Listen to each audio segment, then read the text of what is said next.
Hello everyone, কেমন আছো সবাই? আশা করি সবাই ভালো আছো। আর আমি একটু ভালো আছি। বলতে আমার এই হাতে প্রচণ্ড ব্যথা ছিল, তো এখন একটু কম রয়েছে ব্যথাটা। মানে হাতটা আমি নাড়াচাড়া করতে পারছি, কোনো অসুবিধে হচ্ছে না, মানে তেমন হচ্ছে না, কিছুই অসুবিধে বলতে গেলে একেবারেই নেই। তো কিছুদিন আগে প্রচণ্ড ব্যথা ছিল, হাতটা আমি তুলতেই পারছিলাম না। তো সেই কারণে বললাম আমি একটু ভালো আছি। আর যে কারণে আমি আজকে অনেক দিন পর তোমাদের সামনে একটা ভিডিও নিয়ে আসলাম, সেহেতু কেন নিয়ে আসলাম তোমরা নিশ্চয়ই থাম্বনেলটা দেখেছো যে আমি কেন এসেছি। আমি মানে সোজাসুজি কথা বলতেই ভালোবাসি, কারণ আমি এসেছি সত্যি কথা বলতে কৃষ্ণকালী মায়ের প্রচার করতে। তার কারণ হলো আমি তাকে বলেছিলাম যে আমি যদি সুস্থ থাকি তাহলে আমি তোমার নামে প্রচার করব। তো দেখো আমি তো মানে কী বলবো, এটা একটা প্ল্যাটফর্ম যেখানে আমি প্রচার করতে পারি, যেখানে আমি মানে বললে তোমরা বা অনেক বন্ধুরা তারা আমার এই কথাটা শুনতে পারবে বা প্রচার করতে পারবে। তো সেই কারণে আমার আশা, তোমরা থাম্বনেলেই দেখে নিয়েছো যে আমি কি বলতে চাইছি। তো আমার দুটো উপকার হয়েছে, আমি দুটো উপকার পেয়েছি, তাই আজকে এসেছি তোমাদের সামনে সেটা শেয়ার করতে সঙ্গে।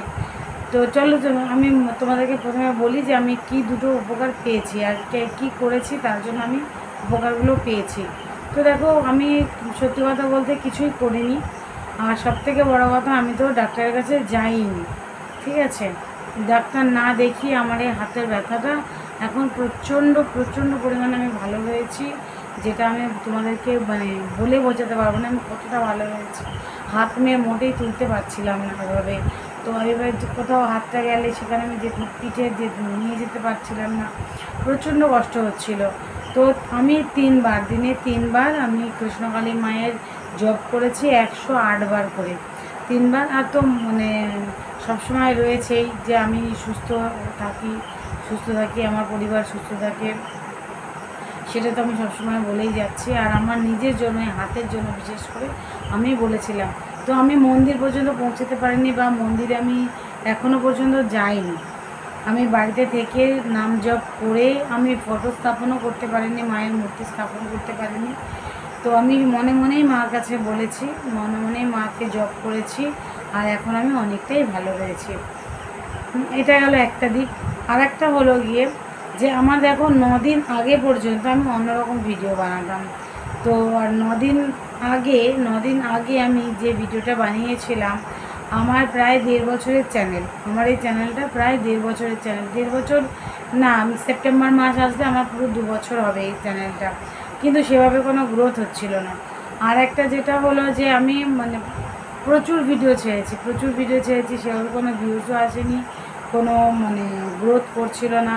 তো আমি সেটার জন্য মায়ের কাছে বলেছি, কমপ্লিট হয়ে গেল আমার 1000 সাবস্ক্রাইবার, যেখানে আমার 1.5 বছর ধরে 755টা বা 60টা এরকম ছিল। 1.5 বছর ধরে একটা দুটো রোজই বাড়তো, একটা দুটো করেই বাড়ছিল। বাট আমার যখন আমি মায়ের কাছে বললাম এবং নাম জপ করলাম, আমি জানি না সবাই বিশ্বাস করবে কি না, বাট আমি আজকে ফল পেয়েছি, তাই আমি তোমাদের সাথে শেয়ার করছি। তো সেটা আমার মাত্র 1.5 দিন লেগেছে, আমার 265টা সাবস্ক্রাইবার 2 দিনে হয়ে গেছে। এবং সেটা আমি যখন দেখছি আমি 999টা ছিল। ঠিক আছে, তারপরে সকালবেলা উঠে দেখলাম 1002 হয়ে গেছে। তো ভীষণ খুশি হয়েছি, তাই তোমাদের সঙ্গে আজকে ভিডিওটা শেয়ার করতে এসেছি। আর তোমরাও যদি যেতে নাও পারো, মায়ের মন্দিরে যেতে নাও পারো, তো কৃষ্ণকালী মায়ের নাম করো, ঘরে বসে সোনা মায়ের নাম করো, মঙ্গল মায়ের নাম করো, তোমরা অবশ্যই সুস্থ থাকবে। এবং আমরা অনেক ভিডিও দেখছি, অনেকে অনেক কিছু বলছে, অনেক কিছু মানে ফেক ভিডিও রয়েছে। দেখো, সব বিশ্বাস যে যার নিজের।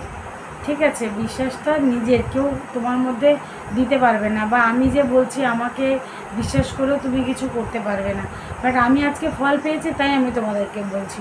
আমি যে আজকে ফল না পেতাম নিশ্চয়ই বলতাম না, এতদিন ধরে এই বিষয়টা নিয়ে আমি দেখছি, বাট আমি তো কোনোদিন ভিডিও করিনি, কারণ আমি সেভাবে আমার কোনো প্রয়োজন পড়েনি, আমি মানে কিছু জব করিনি, সেভাবে আমি মানে আগ্রহ ছিলাম না।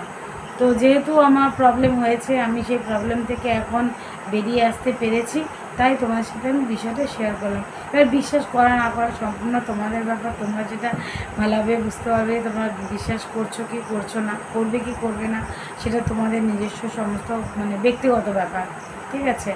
মানে কি বলবো, কুসংস্কার যার যার, মা কিন্তু সবার, ঠিক আছে। তো সবাই সব রকম কুসংস্কার মানছে, সবাই সব রকম কথা বলছে, গসিপ হচ্ছে, সবই শুনছি, কিন্তু আমি যেহেতু উপকার পেয়েছি তাই তোমাদেরকে বললাম, ঠিক আছে। আর আরেকটা কথা, মানে সত্যি মা আছেন। আমি যদি সময় পাই বা আমার সুযোগ সুবিধা হয়, আমি অবশ্যই মায়ের মন্দির থেকে ঘুরে আসবো। জয় কৃষ্ণকালী মায়ের জয়, জয় সোনা মায়ের জয়, জয় মঙ্গলা মায়ের জয়।